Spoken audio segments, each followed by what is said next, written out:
this is what I wanted to do. We talk about changes in life that I've had over the past several years, but I wanted to take a couple of years off from my day job, quote unquote day job, my news director's job, in order to write novels, because it's something I've always wanted to do. So I did, and the novels got good reviews. The second novel got better reviews than the first novel. But something really interesting has happened with the third novel, which is called The Dark. I'm starting to get people that are calling me and giving me feedback, and they haven't even finished it yet. Somebody will write me and say, like my friend John Arban, well, a reader, John Arban, wrote and said, "So Forrest, 70% into your latest novel, and all I can say is, holy crap, you are scaring the bejesus out of me." He says, "So far it's the scariest novel I have read in decades." Before he's even finished with it, this is, and I'm starting to get a lot of this. This has never happened to me before. Yeah, but we know you. The people that know you aren't surprised. First of all, we know you're talented. Second of all, we know you have that crazy side that I have no doubt that you'll put some things into a novel that'll scare the bejeebers out of me, and I'm going to find out. I think of all three, this is the one that, for whatever reason, I want to read. So I'm going to start with this and work my way backward. Is there any downside to me doing it backwards? None whatsoever. None whatsoever. The last one, the one before this, Journal of the Crazy Year, aimed to scare you, but for a different way. Because I'm showing you how the apocalypse really could happen. The zombie apocalypse really could happen from a scientifically accurate standpoint. And so that might scare some people. This one is occult and paranormal and has to do with religious themes. And it's an entirely different kind of scare. But it's really getting to some people. And it's very gratifying for an author to see that. When your work starts getting to people and they start to react to it in that way, it's just, it's hard to really describe just how gratifying that is. Well, that's what people do. You go to a scary movie because you want to be scared. It takes a certain type of person. Valerie, who you know very well, she doesn't like being scared. My daughter and I, we love being scared. It's a certain type of person who loves that kind of book. And I got to tell you, everybody in our line of work, and you know how it is. You've interviewed people all your life too. You interview someone who's a movie star. They wish they were a rock singer. You always want to have wondered if you went a different path. I've had a book, a nonfiction book that I've been messing around with for 2 or 3 years. Never seem to find the time. And anyone who's a journalist never seems to find the time. A broadcast journalist. So unfortunately, your health played a role in it. But you made yourself. And you told me you would actually wake up and say, "I'm writing today." I mean, you had to discipline yourself to make this happen. That's right. Yeah, because it'd be so easy to let yourself slip into a pattern where you're maybe not being as productive as you could because nobody's standing over you. No, you're not punching a clock. But no, I took that sabbatical very seriously. I worked every day. Got up and worked regular business hours. Actually, more than regular business hours. I was typically writing 10 to 12 hours a day. Wow. And got those first 2 novels published right away, started on the third, and then, of course, it was when I started on the third one, I was about 6 weeks into it when I got my diagnosis of kidney cancer. But that's a really remarkable story. I'm going to tell that one in book form, too, at some point, because it's sort of I had a lifetime filled with interesting premonitions, and this is sort of the mother of all premonitions when I'm getting the premonitions that, Forrest, if you don't take steps right now to chase this dream, you're never going to do it. If I had not listened to that premonition, then I'd be a pretty bitter, unhappy person right now. Well, yeah, and you left a nice TV job, and I know it was stressful, but they're always stressful in TV news when you're running a news department. But you left on your own, and you had this feeling that, hey, you hate. We all hate regrets. You don't want to be someday saying, well, I don't know how much time I have, and you know what? I never did this and this and this. That's why bucket list is so popular now, right? So, and that's why you left here, because your health was deteriorating. You said, I'll be darned if I'm not going to finish what I wanted. But I got to compliment you on not only doing that, but writing one book is already its own nightmare. Never mind writing here. I mean, every author will tell you, writing a book is hard enough. Finishing it and being happy with it enough to say, here's my manuscript, and pushing it along, it's near impossible for someone who didn't do it from a young age. And then to say, okay, I did it, Now let me go write another one right away. I mean, how hard is that? It takes commitment. It really does. And now I'm working on a fifth one. Actually, it's a fourth novel, fifth book. And believe me, it takes commitment, because you gotta get yourself going, especially in a situation that I'm in right now, where my health is deteriorating and my energy levels are not as high as they were. So before, at least the energy levels were there, and I could force myself to get out of bed, go hit the keyboard. Energy levels were sufficiently high. Now the energy levels are lower, so that becomes more of a challenge. But I'm doing it. You sure are doing it. I'm really excited about it. Well, and I've been reading about your health exploits too, which you any journalist would do this, and I always think it's a good idea to explain to people what it's like on a day-to-day basis should they have to go through that personal nightmare. So I want to talk about your health. So tell me first, though, where can they buy your books? Well, the easiest way to do it is just go to Amazon.com and look up my name, Forrest Carr. It's FORRESCCARR. You can also go to my website, which is www.forrestcarr.com. FORRESCCARR, two R's in both names. And there are links right there. They're available, all three of them are available in print and also for the Kindle. And I got to tell you, I was really surprised for novel number 3, because I didn't get a chance to do any marketing on it before I got sick again. It's actually selling pretty well.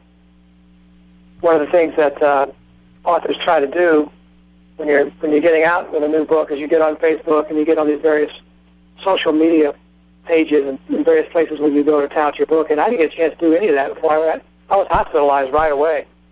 I mean, I published the book and I got sick right away with this latest round of things that I got sick with. All right. Even under those terms, the book is selling, fairly well. I'm not in danger of being a New York Times bestseller list author just yet, but it is moving. I've been very gratified by that. And just getting people who appreciate it, even if you only had 20 people, and they said, you know what, this book was unbelievable, at least you did it. You did it, my man. All right, look, everybody who knows you knows some of the battles you've been going through. You took a rough turn not too long ago, and day to day has been a real struggle. Why don't you explain where you are? Well, the interesting thing about all of this is, I took this sabbatical because of these premonitions that I was having. And at the time I was having the premonitions, I was not symptomatic. I had not been diagnosed with anything. I had no symptoms of anything. I wasn't feeling sick. It's just I was having these very strong premonitions that if I don't do this, then I'll never get a chance to do it. So I did it. And it was after I published the second novel that I got my diagnosis. I had just started on The Dark. So I had to go through some deal with that, because I had to have a kidney out, and I had to have a cancer scraped out of my bladder and all those kinds of things. That took about 3 months to get all that squared away. And then I resumed writing The Dark. About 3 months ago, I found out that my cancer has metastasized, which basically means that it's out of control, and it's now spreading throughout my system. That's sort of the worst news possible. So what happened was, we found this out, and then I got to make a decision about whether to do chemotherapy and all those kinds of things. So we made the decision to do chemotherapy and radiation, because one of the cancers was threatening to block my intestines. So can't have that. That'd kill me right away. So did that, but then after about 4 weeks of that, I got sepsis really bad. And I'm sitting at the house one night, and all of a sudden, actually, I'm sitting at the infusion center, is where I was, and suddenly I start doubling over in pain. There's no warning whatsoever. This tremendous abdominal pain just doubles me over, and I realize that I cannot continue with the infusion. I need to get down to the emergency room. I need to do it right now. And so I drove myself down to the emergency room. And my oncologist told me later that had I not done that, I could have died that night, because I had extreme sepsis, basically blood poisoning. I had, this is what chemotherapy does to you, is it takes out your body's ability to fight infection. And so my body had allowed this germs to grow in my bloodstream. And had I not gone to the hospital that very night and started getting infused with these very, very strong antibiotics that they gave me, I probably would have died that very night. Wow. So dealt with that, and then I was in the hospital for like 8 days dealing with that. Got out of the hospital, went home for about a week, and then I got another turn for the worse. I got a thing called lymphedema, where basically I'm sitting at home minding my own business, and suddenly my right leg swells up, and I can't stand, I can't walk. I have to go to the emergency room again. It's the first ambulance ride I've ever taken in my life because I could not walk. So get down there and find out that, yep, that's a complication also of chemotherapy and radiation therapy and all that stuff. And I'm still struggling with that one. I'm home from the hospital now, but I'm still struggling with that particular problem. Yeah, you said that your leg swelled up to like twice the size of the other leg? Yeah. Yeah, it's because of a problem called deep vein thrombosis. But one of the problems with cancer patients is cancer patients tend to throw off clots. And so, just for no reason whatsoever, or for any reason, my right leg just started throwing off clots and swelled up and got to where I couldn't stand on it, I couldn't walk on it, I couldn't do anything. So I had to be hospitalized for 4 days over that. And I'm home now, but I'm still fighting it. I have to get these injections of blood-thinning medications, and the hell of it is, the blood-thinning medications don't work directly. What they do is they hopefully prevent the leg from throwing off more clots than it already has, but it doesn't deal with the blood clots that are already out there. So they tell me it could take 6 months for my leg to recover.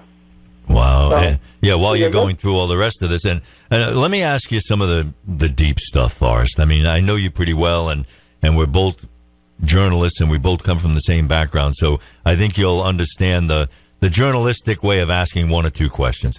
Sure. You're a thinking man your whole life. You really tease us with some comments about something that's happened to you early in your life that make you feel that you're on borrowed time anyway, and you're facing a time schedule that you don't really know how long you're going to be here. How much retrospection, how much regret, how much fulfillment, how much worrying about your wife, I mean, are the things that go through your head? Talk to me about it. Yeah, well, I do worry about my wife. We're very close. We don't have kids. So I worry about her bumping around this house by herself, which is going to happen. I mean, she's going to be in that position sooner or later. The doctors can't really tell you, but I'm on hospice now, and they estimate, what they tell Medicaid for hospice patients is 6 months. So they don't really know for sure. I mean, only God knows those kinds of things. But I really do worry about that. Now, in terms of regret, I don't have any. In terms of the way I've lived my life, I have kind of teased you about when I say I'm on borrowed time. What happened was I was an idiotic teenager, and I did some stupid things to put my life at risk when I was a teenager, and got away with it. But every single day since the age of about 19 has basically been a gift for me. It's been bonus time, because I really did not deserve to live that year. I put my life at risk in such a big way, and I won't tease you too much about it. This is going to be a side of me that people that know me aren't going to suspect, because I've never, ever, ever, ever talked about it. But I wound up, I was a troubled teen. I had emotional problems, also had asthma, and these idiots put me on an asthma drug that had a mood-altering substance in it. It had a barbiturate in it. So you're taking a teenager with emotional problems, and you're putting him on a mood-altering drug, which was later shown to cause suicidal tendencies. So I became suicidal, and I damn near succeeded in killing myself when I was 19 years old. Wow. So I got through it, and I promised myself after I got through it that I would never, ever, ever do anything like that ever again, and that I would make my life count for something. So in all the years in between, trying to figure out what to make my life count for, that's been a part of that equation. Okay. So that when people hear this now, it might start to click for some of them, because as a journalist, I get kidded about it all the time. It's like, Forrest, it's like you're on a mission from God. It's like, yeah, that's kind of true. It does explain a lot of your drive, Forrest, in the television news industry, and how you never let too many things get to you, because you're like, we'll keep moving forward. And it explains things like you going through chemo and all this and still getting up and writing. I'd be like laying on a couch. I wouldn't be doing anything. I mean, but I want you to know that we as a station are here for you to communicate to people through, because you've earned it. Because, you've earned it with the people, the listeners here, as well as your previous career in the other media. But I'm going to do something, and it might backfire. Maybe you'll get some tears in your eyes once you're off the phone. But I'm going to give you a hug and then kick you off, and then see if anyone wants to say hello, not to you while you're on here, because I'm afraid I'll hang up on you by accident. You know how that goes. But we're here. Valerie's always there to talk to you as well, and really listeners. Susie, who's really cared so much about you and always tells me. Susie dropped by the hospital when I was first hospitalized in ER. She's just she's an amazing person, good friend, good fan. And there are so many people I know, Mike and other people. I mean, I don't want to start naming them, but I want to tell you that let's stay in touch. You're welcome to jump on and talk to us about either issues or about your health or anything like that as time goes on. And we're going to be rooting for you to write several more books. And I'll tell you what I'm going to do when I go home tonight. I'm going to go buy your darn book, and I'm going to start with the scary last one. And we'll talk about it, okay? We'll talk about it on the air. But I want to, we all love you. I'm so glad you came to the station. I'm so glad we became friends. And it was a great experience, Jim. And it was one of my bucket list items. Being on the radio, which is one of my first loves when I was in college, is always something that I said I wanted to go back to. And you helped make that happen for me. You made that happen for me, and I will always be grateful for that. Well, but you know what? In typical Forrest Carr fashion, you couldn't just come in, do your little show, whatever. You had to prep for hours for the darn thing. You had to do bits. You had to do your silly Southern bits that people love. I'm like, yeah I know. Doug, our financial partner, loves them. You can find those bits, by the way, on his blog too. Forrest, they're going up piece at a time. I got about a third of them uploaded, and they'll all be up there eventually. Yeah, and I'll listen to them here and there, and I want people to know that you will be coming back on the show, and let's continue to do this. But I want to leave just a couple of minutes in the show after the break in case someone wants to call and say something about you and embarrass you. Okay? All right, thanks, Jim. All right, man. Get well, and we're going to be rooting for you. You're a good friend, and I really, really appreciate your friendship and your support, and those of all of our listeners. Ditto, as they say. Forrest Carr, everybody. We had to take a break. If you'd like to call in and say anything, I know Forrest will be listening. 750-7456, 750-7456. We'll do this up to 9 o'clock if we get a couple of phone calls. We'll be right back. 57 minutes after the hour. We got a little time here, so we're going to go to Mike. Hi, Mike. Hey, thanks for taking my call. It was so great to hear Forrest's voice, and if you're listening, Forrest, as always, our thoughts and prayers, and at one time, I realized, and I went through some challenges as well, and we come to a point in our lives where we realize life is too short, and we also realize that sometimes it isn't fair. But in Forrest's case, St. Peter has big plans for Forrest, and I would like to extend an invitation. I'd love to bring over lunch sometime, or even get a small group if he's up for it, and just talk. Because I'd love to hear his perspective. I'd love to hear his wisdom, and I absolutely, from the deepest part of my heart, wish him very, very best, and he and his wife, and he's very fortunate in the fact that he did follow his intuition, and that he has no regrets. That's pretty cool. That's all you can ask for. That's all you can ask for in life, right? Isn't that the truth? Special man. He's a special man. Michael, we really appreciate your little tribute there. Thanks for calling in. Thank you, Ben. Appreciate it. I'm Forrest Carr, and he's going to still be out there hassling me because that's how Forrest is. He's a feisty little bugger, And I'll end this segment with just saying, I didn't like Forrest because I had never met him. I used to just see him as someone who was getting more headlines than I was. I was trying to do things. I'm like, well, I'm going to do this. This has never been done before. And then I go look in the trades, and they say, Jim Parisi in whatever city I was in, did this innovation here. Forrest Carr. And I'd be like, there he is again. Who is this guy? He's always doing something. But no one ever cared more about the television news product than Forrest Carr. And I'm glad that we had him here on the station. We're going to pop him on the air now and then, as his health permits. And Forrest, man, we wish you the absolute best. For those out there that want to get in touch with Forrest, you can just, like you say, go to forrestcarr.com or Google his name or anything like that. But even if you forget, you can track me down and we'll tell you how to get in touch. Or if you send a card or anything like that to the station, we'll make sure it gets to him. And you can find all the information you want about us by just going to powertalk1210.com or writing to me at jim@powertalk1210.com. Forrest, give him hell, man. I'm going to go buy your darn book tonight, and then we'll talk about it, okay? Hope it scares the heck out of me.